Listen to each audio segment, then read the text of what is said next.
Bismillahirrahmanirrahim. Good morning. Today we are going to start 13.2 theorem, and the statement of the theorem is ये 13.1 के बिल्कुल opposite है। 13.1 ये था कि ये दो साइड हैं, इसमें बड़े वाले साइड के सामने वाला एंगल बड़ा होगा दूसरे वाले एंगल से। ये 13.1 का स्टेटमेंट था। अब ये है कि if the two angles are unequal in measure, suppose ये बी बड़ा है ए से, तो बी का सामने वाला साइड भी बड़ा होगा ए के सामने वाले साइड से। अगर बी बड़ा है ए से, ये दो एंगल है ट्रायंगल के, इसमें ये एंगल अगर ए से बड़ा है तो इस बड़े वाले का सामने वाला साइड जो है ये सी ए, ये भी बड़ा होगा सी बी से। ये बस प्रूव करना है। बहुत इजी थ्योरम है, बहुत ही इजी थ्योरम है। हमने नंबर्स में एक प्रॉपर्टी पढ़ी थी जिसे हम कहते थे ट्रैकोटॉमी प्रॉपर्टी।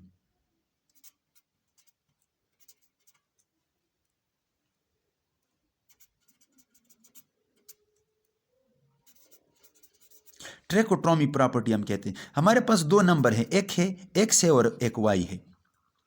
तो प्रॉपर्टी का मकसद ये है कि इन दो नंबर्स के बीच में एक पॉसिबिलिटी होगी, तीन पॉसिबिलिटीज हैं, उनमें से एक ठीक होगी। एक पॉसिबिलिटी ये है कि x is less then y, ये x जो है ये y से लेस होगा, या x जो है ये y के इक्वल होगा, या x जो है y से ग्रेटर होगा। किसी भी दो नंबर्स के बीच में इन तीनों में से एक बात जरूर ठीक होगी, एक पॉसिबिलिटी जरूर होगी। दो नंबर्स आप ले लें, दो बंदों की एज ले लें, दो बंदों के वेट ले लें, सब में ये एक पॉसिबिलिटी जरूर रहेगी। This is known as trichotomy property. अब हमारे पास दो साइड्स हैं, एक सी ए साइड है और एक सी बी साइड है। ये हम प्रूव कर रहे हैं कि ये सी ए जो है ये सी बी से बड़ा है, इसलिए कि ये बी एंगल जो है ये ए एंगल से बड़ा है, ये गिवन है, angle B is greater than angle A. तो इसके सामने वाला साइड ए सी या सी ए जो है ये सी बी से बड़ा है, ये प्रूव कर रहे हैं। तो हमारे पास इन दो साइड्स के बीच में यही तीन पॉसिबिलिटीज हैं, यानी C A is less than C B, एक बात। दूसरी बात यह है कि C A is equal to C B, या तीसरी बात C A is greater than C B. ये तीन पॉसिबिलिटीज हैं। हम इन तीनों पॉसिबिलिटीज को वन बाय वन चेक करते हैं। बड़ा इजी है। देखिए, C A is greater less than C B, C A is less than C B, ये सी ए है। हम कह रहे हैं कि पहली पॉसिबिलिटी चेक कर रहे हैं कि ये सी ए जो है ये सी बी से लेस है, ये लेस है इससे। तो अभी 13.1 जो पढ़ा है, अगर ये लेस है, अगर ये सी ए लेस है, तो सी ए के सामने वाला एंगल जो है वो बी है, angle B will be less than जो बड़ा साइड है इसके सामने वाला angle B, angle A. A less है सी बी से, तो इसके सामने वाला एंगल जो है इसके एंगल से ये वाला एंगल छोटा होगा। 13.1 जो पढ़ा है।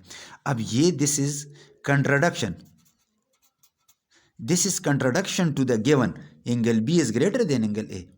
एंगल बी तो एंगल ए से बड़ा है, तो ये जो बात आ रही है ये उस गिवन की कंट्राडिक्शन हो रही है, तो लिहाजा ये पॉसिबिलिटी हम काट देते हैं, ये नहीं हो सकती, ये गलत है। दूसरी ये है कि C A is equal to C B, C A और सी बी आपस में इक्वल हैं। फिर देख लें, ये एंगल, ये साइड और ये साइड अगर इक्वल हैं, so the angle opposite to these two sides will be congruent. Isosceles triangle बन गया ये और ये अगर आपस में सेम है तो ये आइसोसेलेस ट्रायंगल हो गया। So the base angle of the isosceles triangle are equal in measure. तो इससे पता चलता है कि एंगल बी जो है वो एंगल ए के कांग्रुएंट होगा। Why? Because the sides are congruent, तो isosceles triangle बन गया, and the base angle of the isosceles triangle are congruent। तो लिहाजा अगेन ये कंट्राडिक्शन क्रिएट हो गया। अगेन कंट्राडिक्शन है टू द गिवन।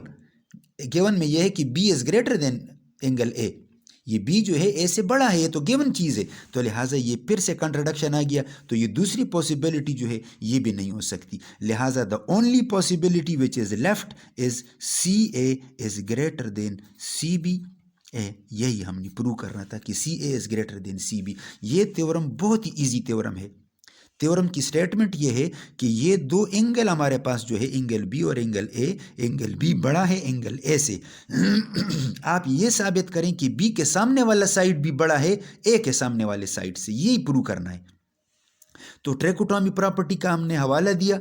ये ट्रैकोटॉमी प्रॉपर्टी है कि किसी भी दो नंबर्स के बीच में एक पॉसिबिलिटी ज़रूर होगी, या तो एक लेस है दूसरे से, या दोनों इक्वल है, या ये ग्रेटर है उससे। ये तीन पॉसिबिलिटी हैं। अब इन दो साइड्स के बीच में भी यही तीन पॉसिबिलिटीज़ हैं, तो हम वन बाय वन इनको चेक करते हैं। अगर ये पॉसिबिलिटी लेते हैं तो हमें कंट्राडिक्शन मिल रहा है, अगर दूसरी पॉसिबिलिटी लेते हैं तो भी कंट्राडिक्शन मिल रहा है। तो लिहाजा ये तीसरी बात जो रह गई ये तो ज़रूर होगी, क्योंकि दो नंबर्स के बीच में एक तो ठीक होनी है। तो लिहाजा this one is the correct one, and this is to prove in the theorem. Thank you very much.